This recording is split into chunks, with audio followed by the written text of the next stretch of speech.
The summer heat in Iowa had a way of clinging to you, pressing down on the skin until even the air felt thick.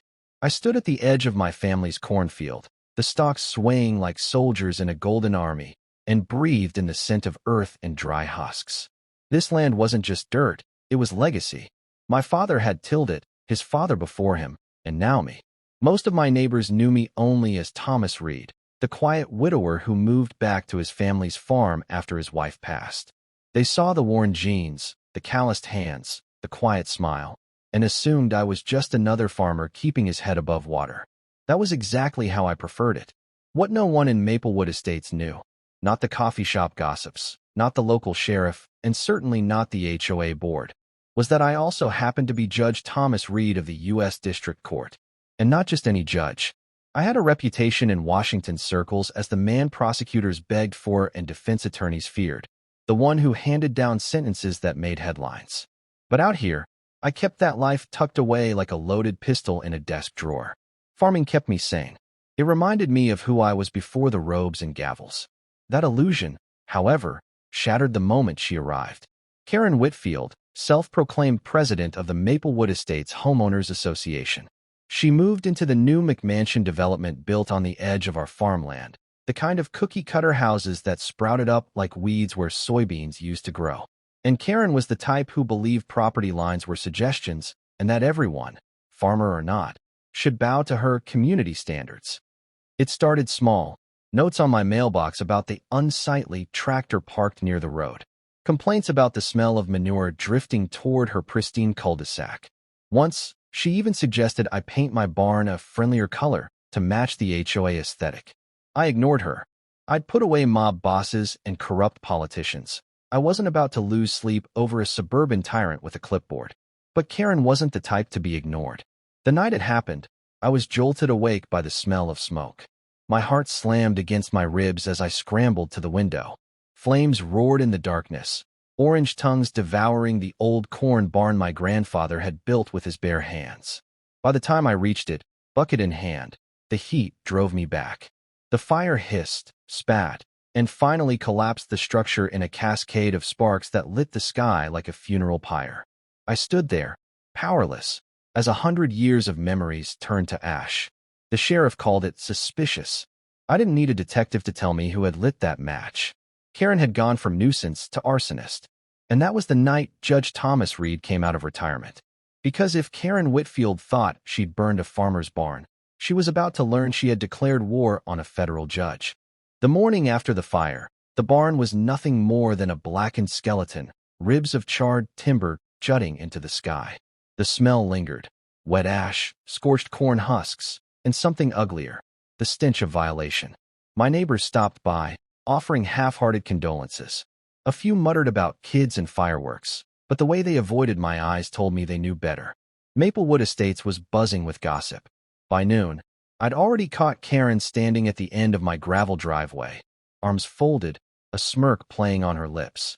"Tragic," she said, voice dripping with false sympathy. "But maybe it's for the best. That barn was such an eyesore. Now you have a chance to modernize." I stared at her, my hands still blackened with soot. "That barn was built by my grandfather," I said evenly. "It's part of this land's history." Karen tilted her head. "Well, history has a way of holding people back, doesn't it? Maybe it's time you started thinking about the future of this neighborhood. The HOA has plans, you know. We're trying to keep property values up." I didn't respond. Not then. Not with anger. Not with words. I simply looked at her the way I used to look at defendants in court, long enough for silence to squeeze them like a vice. I saw the flicker in her eyes, the twitch of her lips. For just a moment, Karen realized she might have poked a bear, but she covered it with a laugh and strutted away. The sheriff came later, scratching his head, promising an investigation. I could already see where this was going. A lot of shrugged shoulders, a file gathering dust on his desk. Small-town politics. Karen's husband donated to the county re-election campaign. Everyone owed someone a favor, but I owed no one. That night, I sat in my study, the firelight flickering across the shelves of law books and framed commendations. I hadn't brought much from Washington when I moved back here, but what I did bring reminded me of who I was. The robe, the gavel, the files from cases that had kept me awake at night. Men with blood on their hands. Women who thought wealth made them untouchable, gangs who believed the law couldn't touch them. I had sentenced them all. And now, Karen Whitfield thought she was beyond reach. I started small. I dug into property records, HOA filings, financial disclosures. I knew where to look, what stones to turn over. Years on the bench had taught me how people like Karen operated: vanity, greed, and entitlement. It didn't take long to find cracks. Missing funds in the HOA's beautification project. A landscaping contract awarded to her cousin's company at triple the going rate. Letters threatening homeowners with fines for minor violations, while her own backyard was littered with unpermitted improvements. I printed everything, stacked it in a neat folder, and then I started to let whispers slip into the community. Over coffee at the diner, at the feed store, at church on Sunday. Strange how the fire started right after Karen complained about that barn. Funny, isn't it? How HOA dues keep going up, but nothing gets fixed. By the end of the week, Karen wasn't smirking anymore. She was glaring, and the tighter she clung to control, the more the neighborhood began to wonder if their queen had built her throne on sand. But I wasn't finished. Not by a long shot. The showdown came faster than I expected. 2 weeks after the fire, Karen called a mandatory community meeting at the Maplewood Clubhouse. Her flyers were plastered on every mailbox, each one screaming about restoring neighborhood integrity. It didn't take a lawyer to read between the lines. This was her chance to tighten her grip, to crush the whispers I'd been feeding the community. I showed up in jeans and boots, blending in with the other homeowners, most of whom looked uneasy under the fluorescent lights. Karen stood at the front like a dictator addressing her subjects, her pearls catching the light, her manicure sharp enough to draw blood. "Thank you all for coming," she began, voice saccharine but loud enough to carry. "As you know, we've had incidents recently. Fires, rumors, and unfortunate negativity. It's time we restore order." She shot a glance at me, her smile like a knife. "We can't let one person's refusal to cooperate drag down the entire community." A few people shifted in their seats. One man cleared his throat. "Karen, people are asking questions. About the dues. About the contracts. About, well, a lot of things." Her face tightened. "Baseless gossip. Lies spread by someone with a grudge. The HOA is perfectly transparent." "Then why won't you show the books?" another voice called out. The room buzzed. Karen's control was slipping, and she knew it. Her eyes locked on me, fury flashing like lightning. "That barn was a hazard," she snapped. "Everyone knows it. Maybe Judge Reed should worry less about me and more about keeping his own property in line." The word hung there like a gunshot. "Judge." Gasps rippled through the room. Heads swiveled toward me. I hadn't told a soul in Maplewood who I really was. Karen had dug, and now she thought she'd found her weapon. I rose slowly, letting the silence stretch. Years in the courtroom had taught me the power of pause, of letting anticipation strangle the air before you spoke. "Yes," I said finally, my voice carrying with deliberate weight. "I am Judge Thomas Reed, federal judge, and that means when I see corruption, when I see intimidation, embezzlement, or arson, I don't just shrug it off. I act." Karen's smirk faltered. I laid the folder on the podium. Pages spilled out, financial records, photos, copies of complaints. I watched the room shift, neighbors leaning forward, eyes widening as they saw black and white proof of her schemes. "You've been stealing from your neighbors," I said, my tone calm but lethal. "Threatening them.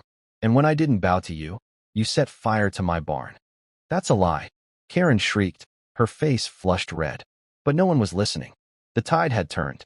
I leaned closer, lowering my voice so the room had to strain to hear. "Karen, in my courtroom, I've sentenced men who thought they were untouchable. Men who had power, connections, money. They all thought the same thing you do, that the law was just a suggestion. But do you know what they have in common now?" Her lips parted, trembling. "They're all behind bars." The room erupted. Voices shouted. People stood, pointing fingers, demanding answers. Karen stumbled back, her pearls catching the light as her empire collapsed around her. And for the first time, I saw fear in her eyes. By the time the meeting broke apart, Karen's once loyal followers had turned on her like a pack of wolves. The sheriff, who had been sitting in the back with arms crossed, stepped forward and quietly collected the folder of evidence I presented. He didn't look me in the eye, but I caught the stiffness in his jaw. He knew this wasn't going away. Not with me involved. Karen tried to bluster her way out of it, but the dam had cracked.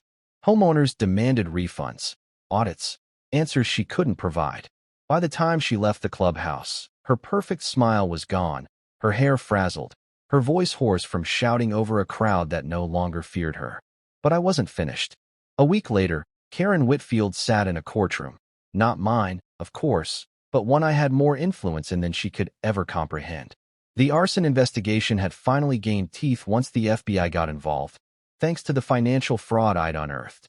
Wire fraud, embezzlement, mail fraud, and, yes, arson. The list read like a career criminal's rap sheet. I didn't testify. I didn't have to. My presence alone, sitting quietly in the gallery, was reminder enough of who she had chosen to cross. When the guilty verdicts rolled in, Karen's mask shattered. She wept, pleaded, blamed everyone but herself. But the gavel came down, and this time it wasn't mine. It was another judge's, just as firm, just as final. Her sentence was long. Longer than she ever imagined possible for a suburban tyrant who thought she was above consequence. And when the bailiff led her away in handcuffs, she glanced back once, eyes locking on mine. For a moment, I saw the flicker of realization. She hadn't burned a farmer's barn. She had ignited the wrath of a federal judge. The barn itself was gone, reduced to ash and twisted steel. But the community, my neighbors, who had once whispered about me from afar, came together to rebuild it. Men brought lumber. Women brought food. Kids hammered nails and fetched tools. It wasn't about the barn anymore. It was about standing against fear, against corruption. When the new structure rose, larger and stronger than before, I stood back and felt something I hadn't in years: peace. My farm was whole again. But more than that, my community had learned that justice doesn't always wear a robe or sit behind a bench. Sometimes it walks in boots, keeps its head down, and waits for the right moment to strike. On the night we raised the last beam, the sun dipped low, painting the fields in gold. I leaned against the fence, the murmur of neighbors behind me, and whispered to myself words I'd often spoken in court. Justice served. And though I'd returned to my quiet life, tending crops and watching the seasons turn, everyone in Maplewood Estates now knew the truth. Judge Thomas Reed wasn't just their neighbor. He was the man they'd never dare cross again.